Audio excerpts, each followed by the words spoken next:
हा व्हिडिओ खास त्या महिलांसाठी आहे ज्या महिला बाहेर काम करतात आणि त्याहूनही जास्त ज्या महिला बाहेर काम करून बाहेरगावी राहतात आणि जे काही कामातून आलेला पैसा आहे ते सगळा काही पैसा आपल्या घरच्यांना देतात आणि आपल्या खर्चासाठी काही पैसा आपल्या जवळ ठेवतात. अशा महिलांसाठी हा व्हिडिओ खूप खूप खूप गरजेचा आहे. आणि मला असं वाटतं की या व्हिडिओला तुम्ही त्या प्रत्येक महिलेपाशी शेअर करावा जी महिला बाहेरगावी राहून काम करते आणि आपल्या घराला धकवते. आता असं मी का म्हणतोय हे सुद्धा तुम्हाला व्हिडिओमध्ये समोर कळलंच. एक महिला होती जी की बाहेरगावी राहत होती आणि बाहेर एका प्रायव्हेट कंपनीमध्ये काम करत होती. आता ती महिला जी होती ना फार सज्जन होती, सरळ महिला होती. तिला असलं काही जमत नव्हतं, आगाऊ टवाळकी करणं, आगाऊ गप्पा करणं किंवा कुणासोबतही कशाही काहीही संबंध बनवलं. बघा काही महिला असतात की त्यांना जर समजा थोडीशी मोकळीक भेटली की ते आपल्या मोकळीकीचा काही गैरफायदा उचलतात. पण ही महिला तशी नव्हती. ही महिला खूप चांगली होती.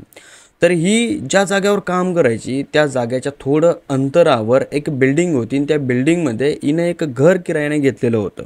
त्या घरामध्ये ही राहत होती आणि जवळ असलेल्या प्रायव्हेट कंपनीमध्ये काम करायची. आता हिची जी डेली रुटीन होती ती अशी होती, सकाळी उठायचं, स्वयंपाक वगैरे करायचा, घरामधली सगळी कामं आवरायची आणि कामाला जायचं.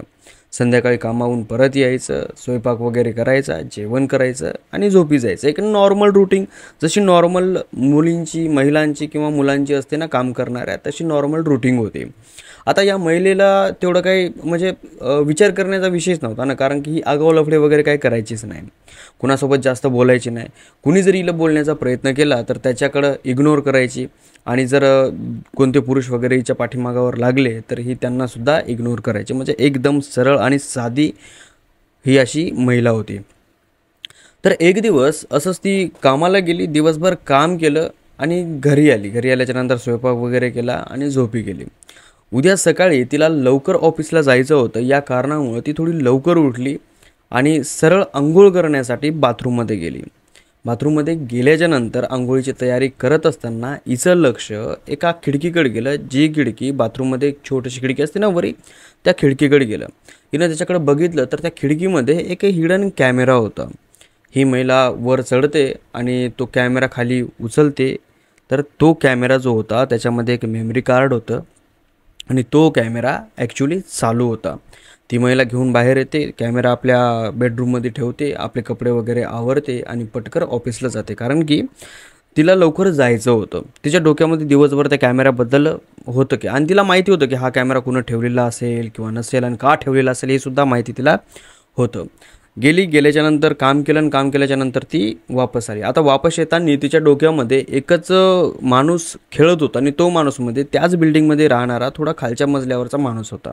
आणि तो जो माणूस आहे तो सतत हिला बोलण्याचा प्रयत्न करायचा, पण ही त्या माणसाला खूप दुर्लक्ष करायची. तो माणूस प्रत्येक दिवशी प्रत्येक वेळेला हिला बोलण्याचा प्रयत्न करायचा आणि ही ज्या वेळेस ऑफिसला जात होती, ज्यावेळेस ऑफिसवरून वापस येत होती त्यावेळेस तो हिच्या रस्त्यामध्ये उभा राहायचा आणि हिला बोलण्याचा प्रयत्न करायचा. पण हे पूर्णपणे त्याला इग्नोर करायचे, कारण की तो माणूस कसा होता हे आजूबाजूचे लोकही सांगायचे. आणि हिच्या डोक्यामध्ये 100% तेच होतं की त्याच माणसाने हा कॅमेरा माझ्या बाथरूममध्ये लपून ठेवलेला असेल.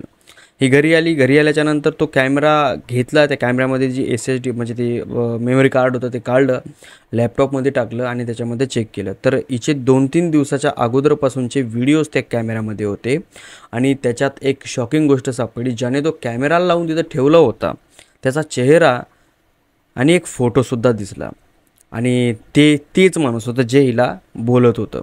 आणि काही कारणानिमित्तानं तो कसा घुसला कसा नाही हे कोणालाच माहिती नाही आहे, पण त्या कॅमेरामध्ये त्याचा फोटो आणि कॅमेरा लावतानीचा व्हिडिओ त्याच्यामध्ये रेकॉर्ड झाला. आता ती महिला सरळ त्याच्या घरी जाते आणि त्याला म्हणते की तू माझ्या बाथरूममध्ये कॅमेरा लावला आहे का. त्याच्या घरच्यांसमोर तो माणूस थोडासा भीतो आणि तिला थोडंसं हळून बोलतो की हा पण मला माफ करा, मी काढून घेतो. ती महिला म्हणली की तुमची हिंमत कशी झाली अशी करण्याची, आणि तुम्ही गप्प गुणानं म्हणताय की मी तो काढून घेतो, तसं तर तुम्ही कोणत्याही याच्यामध्ये काढून घेसाल. मग ती महिला तिथं भांडण करते आणि त्याला म्हणते की तुझी तक्रार मी पोलीसमध्ये नोंदवते आणि तुला अटक करायला लावते. मग ही महिला तो कॅमेरा घेते आणि सरळ पोलीस स्टेशनमध्ये जाते, पोलीसमध्ये तक्रार नोंदवते. पोलीस त्याच्या घरी जातात तर घरी कळतं की तो माणूस फरार झालेला आहे आणि अजूनही तो सापडला नाही, तो फरारच आहे. आता कळालं असेल तुम्हाला की मी का म्हणलो की ज्या महिला बाहेर काम करत आहेत त्यांना हा व्हिडिओ पाठवा, त्यांना या व्हिडिओची गरज आहे. कारण की तुमच्यासोबत जर एखादा पुरुष किंवा एखादी तुमची फॅमिली मेंबर नसेल ना, तर आजूबाजूमध्ये समाजामध्ये जितके पण चंद्रेमेंद्रे बसलेले असतात ना, त्यांची नजर कुत्र्यासारखी अशी पडलेली असते. बघा कसं असतं ना, कुत्र्यांची नजर एखाद्या मांसाच्या तुकड्यावर कशी पडलेली असते, तशा प्रकारची या बेंडकाईची नजर ना एकल्या महिलेवर पडलेली असते. तर महिलांनी सतर्क राहिलं पाहिजे, सावधान राहिलं पाहिजे. आणि जरी आपलं राहतं घर आहे ना, तरीसुद्धा काही गोष्टीमध्ये काळजी घेतली पाहिजे.